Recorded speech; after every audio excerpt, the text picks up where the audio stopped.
documentary series to life has been more fun than I ever could have imagined. It's also been one of the hardest things I've ever done. As a self-taught indie filmmaker, I'm used to coming up against walls and having to just figure it out. And Unlocked was no exception. I guess what's been different for me is just how much I've learned directing, writing, and producing 8-hour-long documentary episodes. And how much fun it's been to get a chance to meet and talk gaming with some of my lifelong heroes and mentors.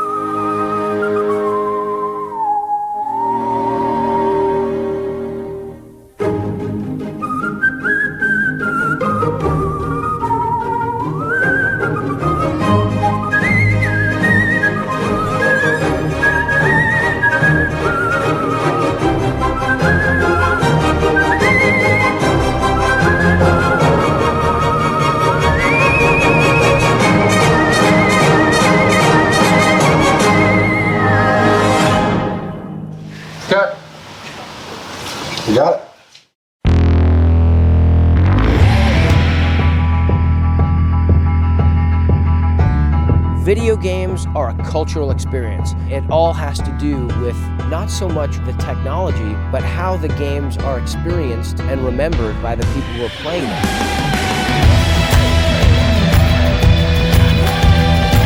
Madison Square Garden sold out because of video games. We've grown to over 67 million players every single month.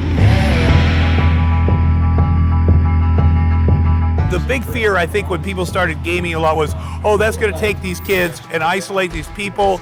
No, they're actually social with people around the world.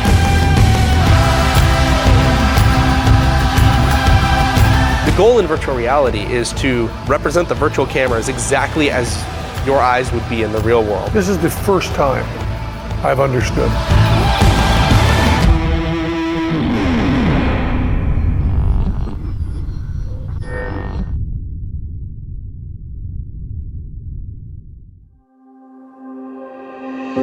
I grew up on a steady diet of science fiction movies, television, comic books, and of course, video games. So this next interview was a real thrill for me. Throughout the process of filming Unlocked, we heard from many industry veterans, game designers, and experts. But with gaming being such an influential part of global pop culture, I wanted to talk to the man himself. Jeremy. Hello, Mr. Shatner. How are you? So well, thank you for calling. The tenor of our interview would be you educating me. Absolutely, yeah, and we feel like that'll really strike the right tone because we're still talking about video games, but people are learning via William Shatner. As you discovered, it is an education about the technology, so I'm very interested in that. Thank you, Mr. Shatner, I appreciate it. Thank you very much for your time. Bye-bye. Bye-bye. So after a quick call to set the stage, the Unlocked crew was invited to Mr. Shatner's personal office in Beverly Hills, California, and I got his take on how gaming has affected our past and continues to shape the future of society. Just right out of the gate, do you have any memories of playing the game Pong in the 70s? That's where my experience of playing games resides. I never progressed beyond Pong, and it was such a nice little amusing thing for children. Who knew?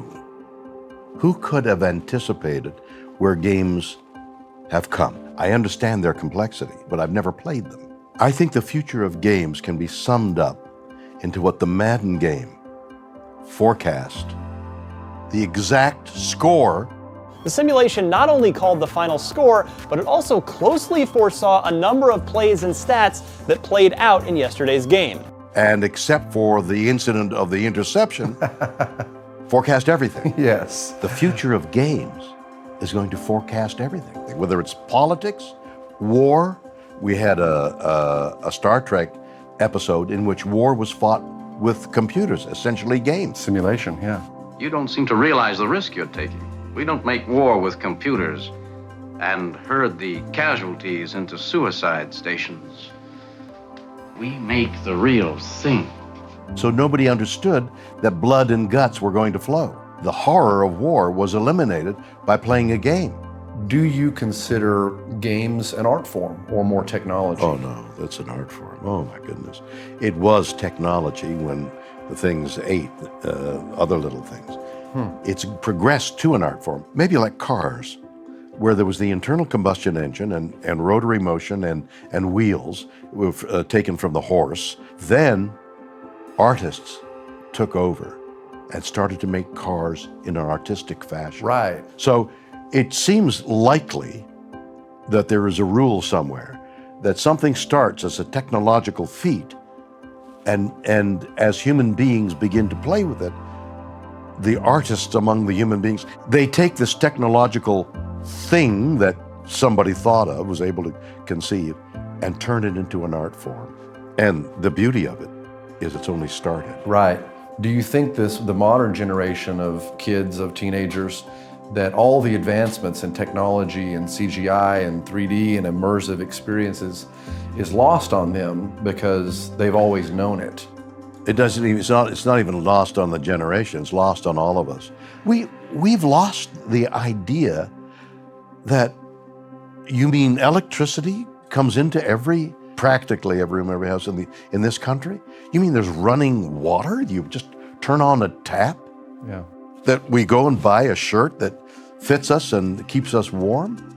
We've lost that bewilderment and wonderment of how the heck did we come to this, and only we achieve it when we see something on television where these poverty-stricken people have nothing. A part of our mind should always be so eternally grateful for the magic of this life.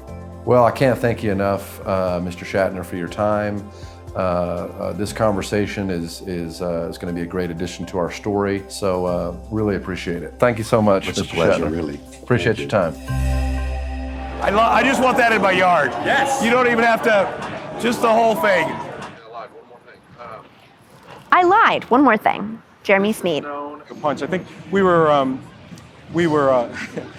in development of. That's incredible. Wait. There we go. Okay. Too bad our military can't do this. Oh, they're the ones who started. They're actually starting it. I know, right? They're the ones who invented it. I know. Nowhere to hide, guys. The creation of any film or television show requires 3 parts: pre-production or planning, production or shooting, and post-production or editing. Let's talk about pre-production. Pre-production at its core is planning. For a dramatic narrative or movie, pre-production can include finalizing the script, hiring talent, booking locations, hiring key crew members such as camera operators, audio technicians, hair and makeup artists, and many, many more. For a documentary series like our project, the same process applies. For Unlocked, I wanted familiar faces telling our story, so I hired a casting director to secure the 8 celebrity hosts we would need to cover all of the necessary topics. Casting talent includes submitting an offer to the talent's representative, negotiating that offer, and coming to a final agreement or deal. Once the talent is booked, the location is secured, and the crew is scheduled, it's almost time to shoot. A key part of our pre-production process for Unlocked was securing the interviewees or subjects we would be talking with, and it was rarely easy, but always worth it. For a documentary, having reliable and sturdy camera rigs and equipment for on-the-fly location shooting is key. Prepping the cameras, audio equipment, lights, and all the necessary gear, and loading them for travel was the final and most critical step before each shoot could begin. So that's pre-production. I'm making it sound big and fancy, and it is for major movies. But for us, all of this was accomplished usually with a crew of 10 or less. I can find my way through the trees.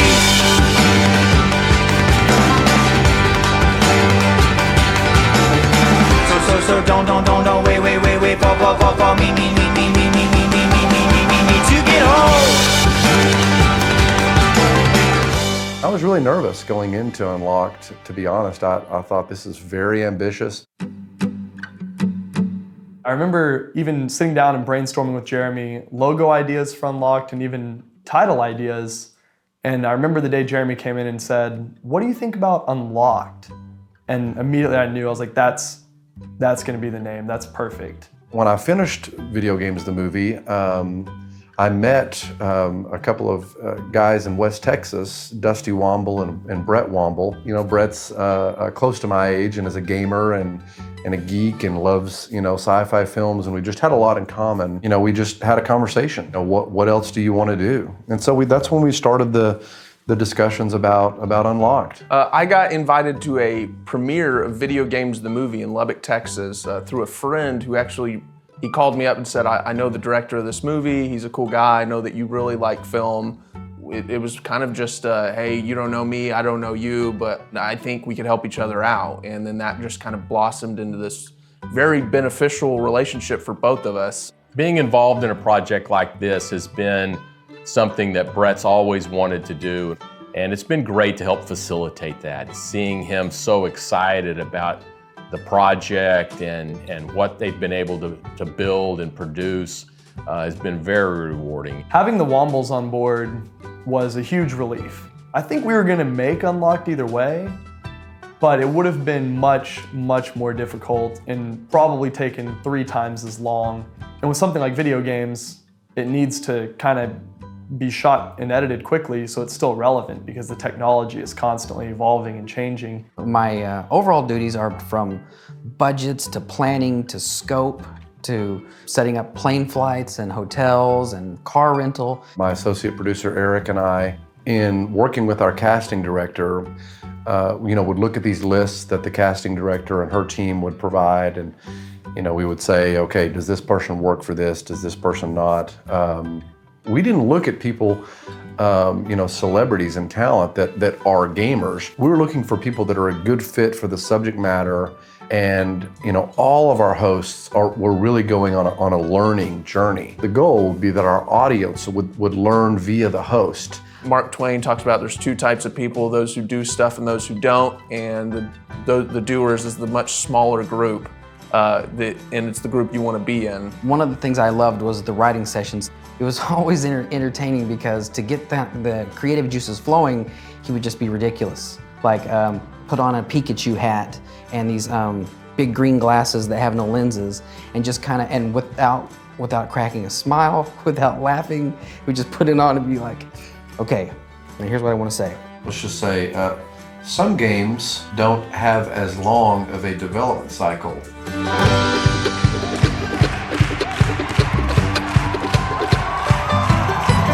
It was really this idea of how do we take this concept and make it a reality, fulfilling the vision that Jeremy had on the budget that we have.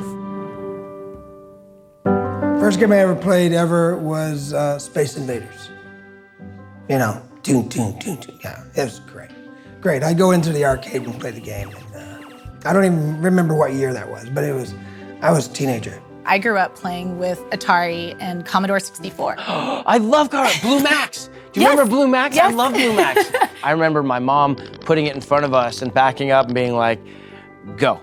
Like whatever, you have your life with this computer with the thing. Commodore? I love all like baseball and television. Yeah, my brother right? and I can play baseball and television for a month. Yeah, like you never do nothing else, and it's the same character. Yeah, but and I it's don't know. We fun. could just somehow. I remember the old ice hockey one where you Ice could hockey be was like the little great. skinny guy or Yes, the fat guy. Yeah. love that. The first video game boss I ever beat was Bowser in Super Mario World on the SNES. The way I felt after I defeated Bowser, after playing him and like rage quitting I don't know how many times, that felt good. My gaming experience, Atari and television, probably Nintendo in my teens. These were like my teen years where adolescents really bond with or imprinted with game images. But I remember Dungeons and Dragons was one of the best things I ever did because it had the social aspect and then that sort of avatar character development that you could take that character and play another game. So that piece of paper became really valuable after all. Yes, and that character or that journey you were on was really valuable. I can't wait to go home with my daughters and see if they will tolerate me trying to figure it out with them. I know.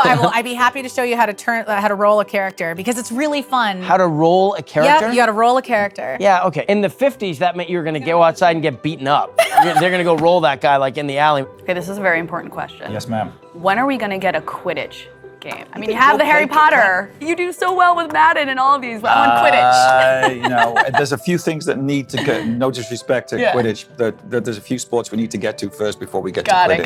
Got it. Yeah, maybe like badminton or something like that. Well, that's one of the only sports that we can't actually go play. Let me take my team off FIFA next year.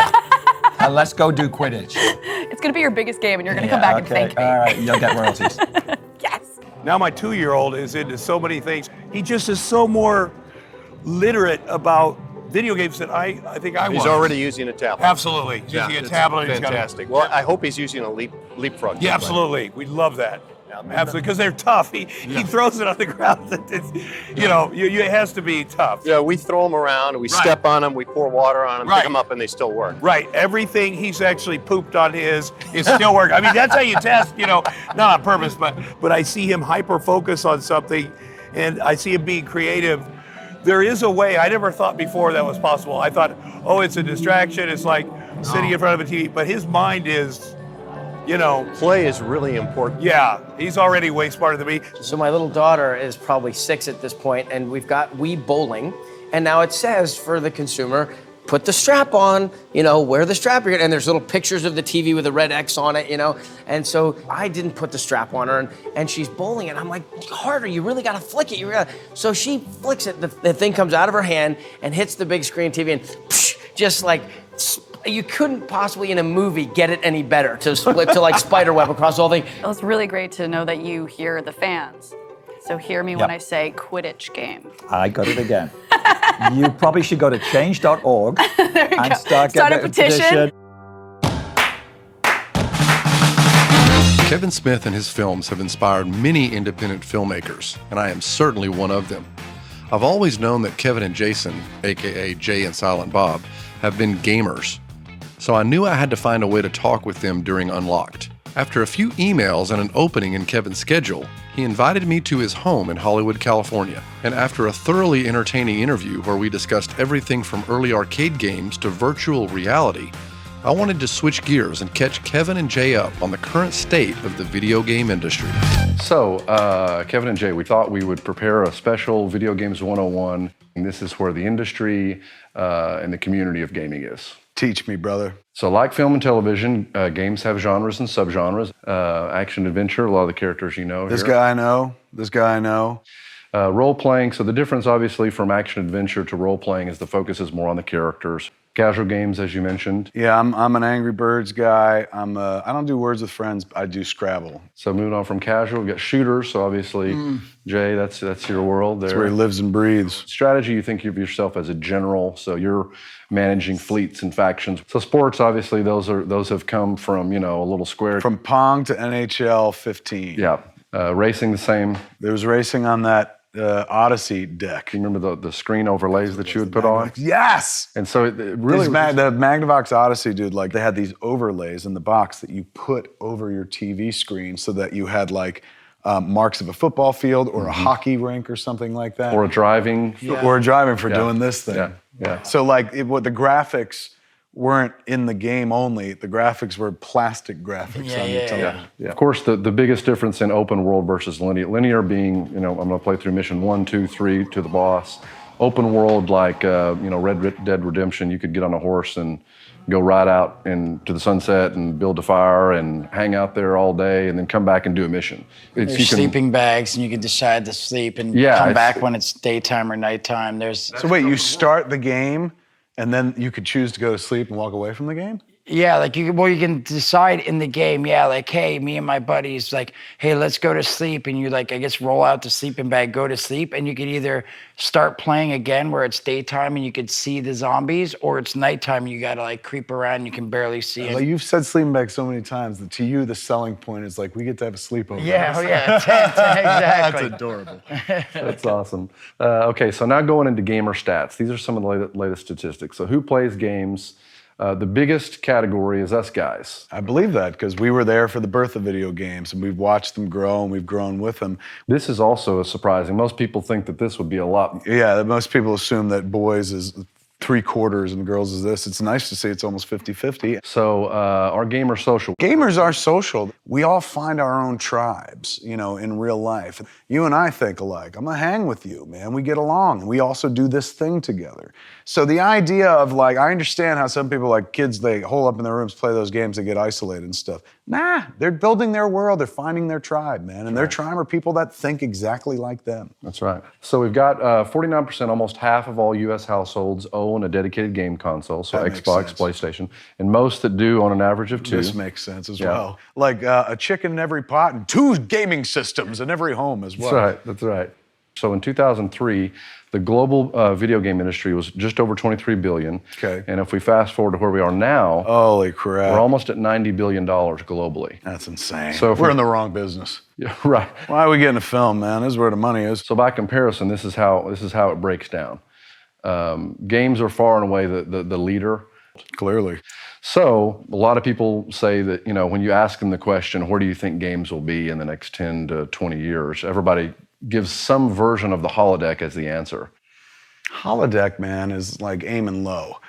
Here, shoot the moon. There's a pill that you take. You're going to be in the world. There's going to be no more plug-in. There's going to be no, I have to do this. It's, and then wait 20 minutes and suddenly you're like, looking for a sword. Where's Zelda? But you know, they got to put you in a room away from people. Away from doing all a room like this. Yes. So it does take you to the holodeck. Yeah. I guess the holodeck it's unavoidable. Now, is this like in the movies where if like the rope snaps on your ankle and you fall, like you really? Yeah, if you die, Oculus, you die in your life. Yeah. Oh my God, that's cool. All right, you want a bungee? Yeah. That is weird. What are they gonna do in the future? I have no idea. I like your idea, but I don't know this. I feel like your idea comes with then you start getting hooked because craving that pill and you're just like, I want to play one more game. All of a sudden you're robbing. We're gonna go with the holodeck. We were on the verge of great financial success, you and I, with the gaming pill. And then you scared everybody off. I did, sorry. Right back to plugging in. So close. I know, we could have been rich. Thanks a lot, guys. Pleasure. Really appreciate it. Thank you. Thanks That for was your awesome. time. So I am here in London about to experience firsthand worlds at its finest. Wow, there's a bee. I am... America, is that you? One of my favorite quotes from Alfred Hitchcock goes like this. In feature films, the director is God. And in documentary films, God is the director. And I can tell you this is absolutely true.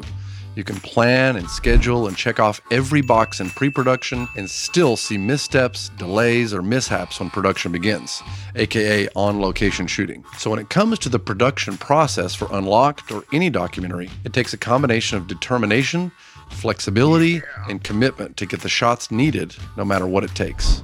When shooting Unlocked, I used a 3-camera setup. 1 wide-angle lens, 1 close-up for our host, and 1 close-up for the subject. Multiple battery-powered lights were used as well. On each shooting day with a host, they would interview 8 to 10 people on that day's subject matter, be it motion capture, game design schools, or esports, and each day would last 9 to 13 hours. This results in a lot of footage. This is where data management comes into play. We accumulated over 3 terabytes of data, which is just over 146 hours or 6 days of digital footage, all of which requires proper filing, labeling, management, and backup. We traveled around the world for Unlocked, covering over 36,000 miles, visiting half a dozen cities, completing 24 shoots, and over 150 interviews. Whew.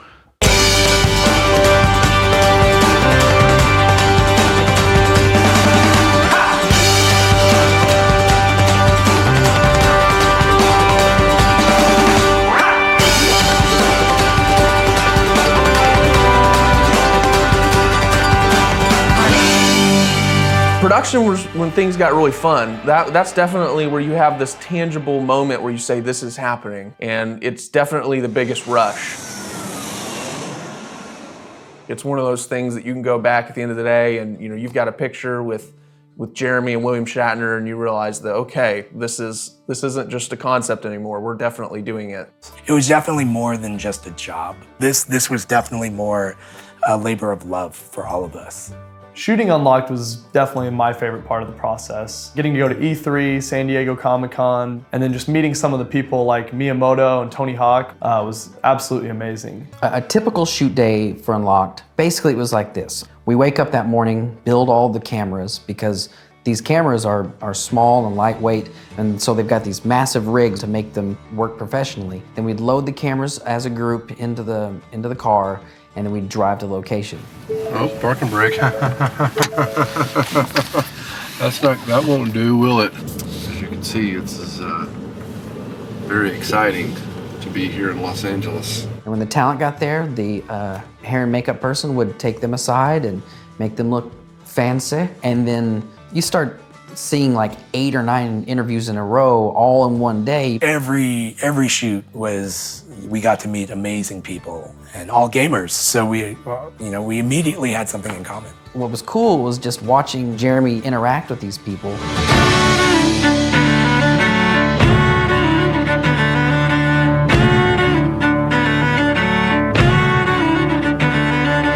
But if we do that, let's get that on camera. You introduce me. This is my do a little walk by the little kingdom here with Chris Hardwick in the middle. And oh yeah, we jumped off that, didn't we? Yeah. We're gonna do a just in the hall. Okay. Here, just y'all walking and not talking. So if y'all want to go out, just take a right and go to the end of the hall. Okay. We'll grab the camera.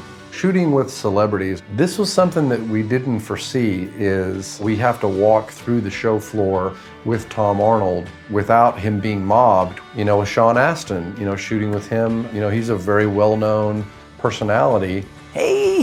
Thank you very much. Thank you. Hey, how are you? Nice to see you. Hello, hello. Hi, nice to see you. Hello.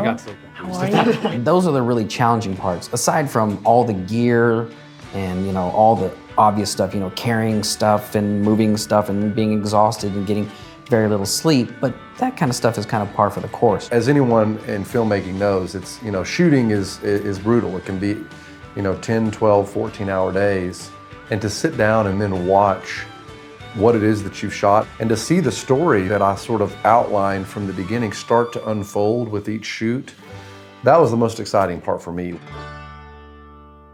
Everybody is pushing for more lifelike graphics, pushing that more envelope. Realistic, so that you can really buy into the world of the game. And that's the whole key, isn't it? Yeah, it's an immersive experience. Disappearing, getting away from this hectic, crazy world and going into another hectic, crazy world.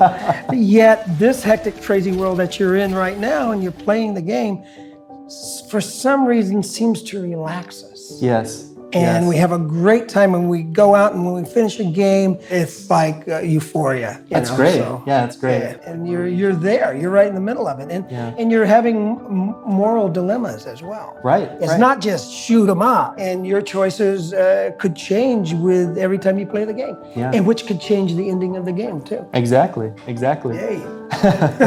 It was very hard for me to understand how you tell a story with variables. How you tell a story that each second isn't a direct walk through the pattern. Yeah. And you're really answering that in a way that a lot of others haven't. Well, it's because I feel like I'm only a co-creator.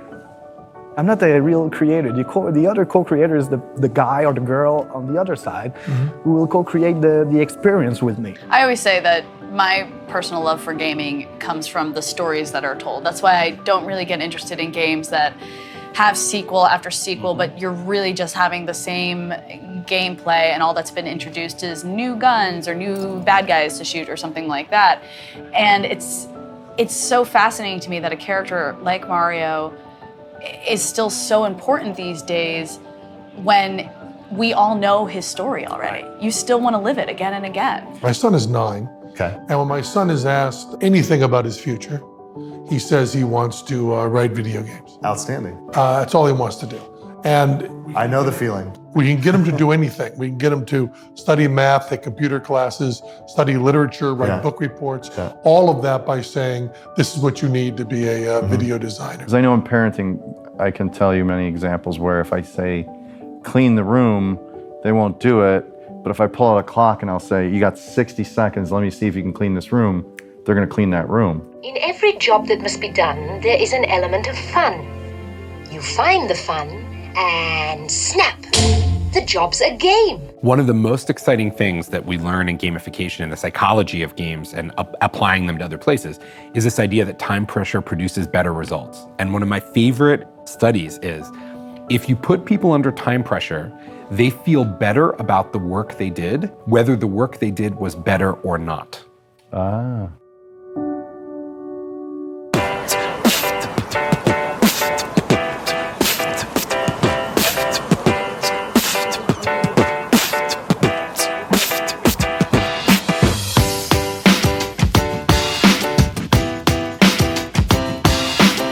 This is Tony Hawk, a legend in the skateboarding industry and a man responsible for one of the most successful franchises in video game history. I first met Tony during our shoot at E3 with our host Allison Hayslip. After geeking out and telling him what a big fan I was of him and his Pro Skater franchise, he invited me out to his headquarters near San Diego, California, where we discussed gaming and all things Tony Hawk.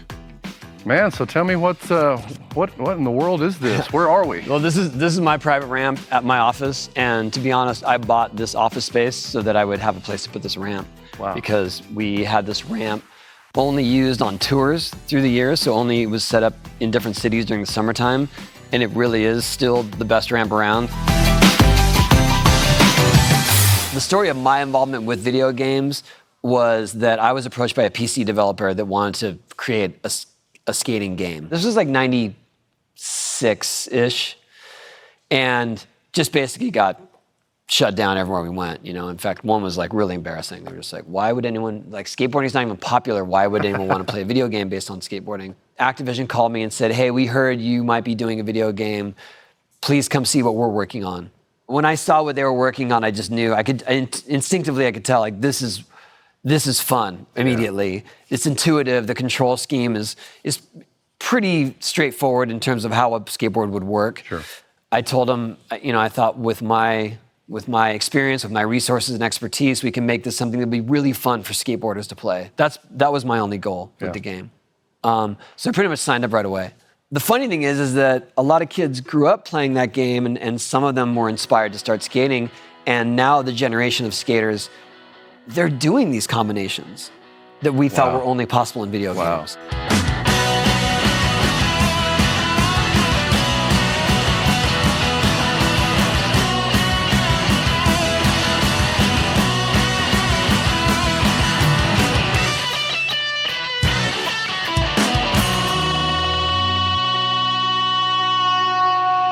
Why do you think that not just skaters, but the Vox Populi embraced Tony Hawk Pro Skater so widely? Like, what made it so popular to the mainstream? I think it's the replay factor, because even though there were these levels and there were specific challenges, there were so many different ways to accomplish those things, and there was this free skate option. So it was more like you could explore a level and do it in your own style, just like skating. I mean, you know, I feel like skating as much as an art form as it is a sport. That's what I loved about it the most, was you could just drop in and play, and you could do the missions, or you could just you know, screw around for 10 minutes and so that keeps you coming back, because it makes it interesting each time. Yeah. That's interesting, because I think that's a appeal to most games that are really popular, is the replay value. You can pick it up and play it. I mean, to this day, people tell me they're busting out their Nintendo 64s and their PlayStation 1s to play our first two games. It's awesome. Those games are part of the canon of video game history. How does that feel for you? It's a huge honor. I mean, to be honest, I'm more proud that it put skateboarding on the map as a genre of video games, and eventually led to, obviously, other companies doing skate video games. What I think is cool is that these games and the resources that they've brought, you've taken that and just created more things and fueled your passion even more through those resources, which is awesome. You know, a video game was something that was definitely an exciting opportunity to me, but it was never going to be the end all to my career path, because I was always about the skating first and foremost, and I still am. Video games has been this amazing success that allows me to do other things, but all along continuing to skate. That's awesome, man. Well, Tony, thanks so much for your time. Cool. Really appreciate it.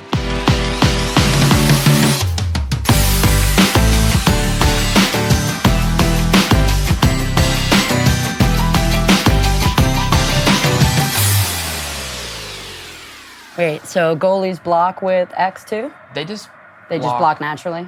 So if my guy sucks, it's just I'm stuck with him? Pretty much. Not to sound all creepy stalkerish, but you and I have the same birthday. Oh, we do? March 6th, right? But it's Shaquille O'Neal, my next door neighbor. Really? Yeah. No way. It was anyone's game in London, but seeing the European teams. How'd I do that? Woo! Might steal that scooter. I don't know. I'm going crazy right now. Get back here.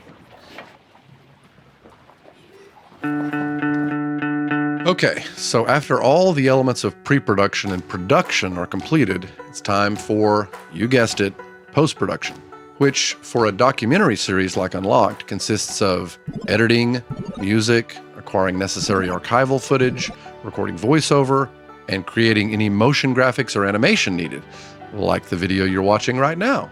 Let's go back to editing. When shooting documentary-style interviews, you capture much more footage than is actually needed to tell a story. It's a lot like mining for precious gems. The majority of rock and rubble mined out is not of value until the silver and gold are found. It takes thousands of man-hours, lots of hard drives, and just plain hard work to get a single episode complete.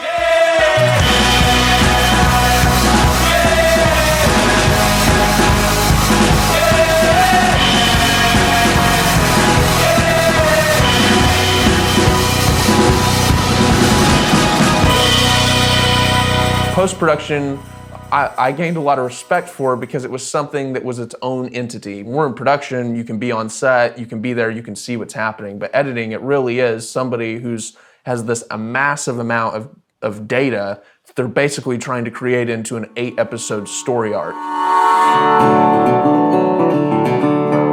The editing process has been interesting because our team grew a lot. I came in the post-production stage, so I got right to content edits. We had certain editors taking 146 hours of interview footage and condensing that down to tell a clear, concise story. And that's what we would call the content edit. Cutting down an hour-long interview into 4 minutes can be kind of daunting. And then from that stage, we take the content edit, then it becomes the B-roll edit. And B-roll for a series like Unlocked could be anything from actual B-roll that we shot at the event, gameplay, because this is a documentary about video games, or archival footage. So if we're talking about a game or an event from the past, we'll source that archival footage. I manage all of the approval process to get all of our B-roll and gameplay approved, looking at, master lists of Excel sheets, trying to make sure that everybody's contacted. A big topic of what we're talking about in this series is the history of games and where it came from. We kind of had to find a workaround so that we could use this old footage, but it wasn't hard to look at. So that's where we came up with using what we call parallax. Taking all of the still images and archival images that we have and make it appear to be in a three-dimensional space. And if somebody can see that kind of come to life on the screen, it makes that still image feel a little bit more real to them. And during that stage, we also add the voiceover intros or explainer videos. The idea of an explainer video is to get as much information across in as short of a time as possible, but also be entertaining. And so we wrote and animated a video that explains it in a minute or less. But the explainer video gives that little spices it up a little bit. Okay. For decades, there has been a seemingly non-stop debate about the addictiveness of video games. Yeah, I think that one works a lot better because we have the new studies in there. So I think if we get that in there, that'll balance his section out a little bit. It's a little heady right now. So once you have your content edit, your B-roll edit, as well as your explainer videos, that then goes into the final edit. Whenever an episode hits my desk, there's been so many different things done to it. I'm tasked with the challenge of figuring out what's the tone of each section. Throughout Unlocked, we cover a lot of different topics. And the music and the visuals very much needed to support the theme that was being talked about. One thing I realized with the first episode was that I wanted each celebrity to have their each unique fingerprint on the show, so that when the music starts, you should know who you're about to see. Open up section 3 of episode 5. Let's go over that. Is that, I mean, how's that feeling to you? Is it feeling like we're still in rough stage, or is it ready to? All the transitions are working. The voiceover's great. We got most of the explainers in there. Cool. But I mean, once I spend a little time on them, we'll be good. Yeah. I'm a big believer in structure. I think that the creative process needs structure. But to quote William Goldman, there are no rules in filmmaking, but you break them at your peril.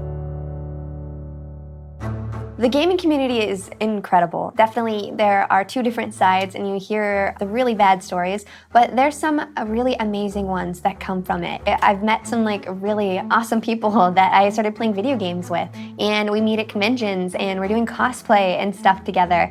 And that world is just so tight. When you play a video game and you go through an experience like where you're about to die and then something happens where the whole game shifts and you win it with your team, like that is such a magical experience that you can only get really through these type of multiplayer video games. It's interesting, it's a new level of friendship, but man, it's a real one. I'm horrible at these games. I keep trying, and I keep people beat me up in the games all the time. They do. If you play online, Don't give up on us. If you play online, and you're talking to someone over in Europe or somebody in China or somebody in Japan, and you realize, oh, these guys are like 8-year-olds. So I mean, it really puts me in my place. Part of the thing I love about this is there's kids that are, here in LA that are playing with kids in China and everywhere. And like when I was a kid, you stayed on your block. Right. I mean, that's who you do. Right. And people were like, oh, when games come along, when kids start playing games, they're going to isolate. But I feel like it's opening up the world to communicating with. It is. You're absolutely right. I mean, there are these ton of these massively online experiences that sort of bring everyone together. Not the same as playing kick the can outside, but it is still encouraging social play. Right. I have my old friends I grew up with in Iowa, and maybe we talk every 6 months. I mean, guys tend to not just call each other, hey, how you doing? There's got to be a game on TV or whatever. And the idea that you could actually be doing something with a friend. And you know what? I sit cross-legged on the floor with my headset on, playing my Xbox with my friends that are my same age, playing Madden online together. Gamers are growing up, and those sorts of experiences are happening now and keeping us connected, even though we don't live by each other. A lot of these people that I've been coming across learning about video games this is a place where they were allowed to let their passion grow. That there's a lot of places in society where they just don't fit, but this is a blossoming space for them. No question about it. In games, you've got this wonderful moment where people are choosing to immerse, and then I find when I play games, forgetting that I made that decision.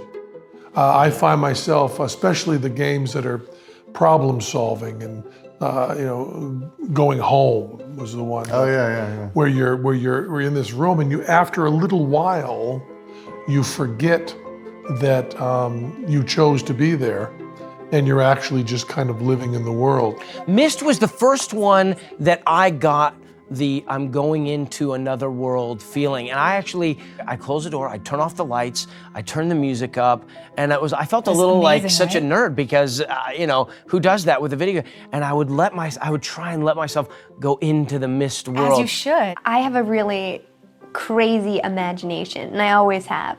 We didn't have cable growing up, so I was outside playing make-believe, and video games makes that part of my imaginary world real. I could step into that character and I could be a hero in any world. And I think that's a beautiful gift that video games has given everyone.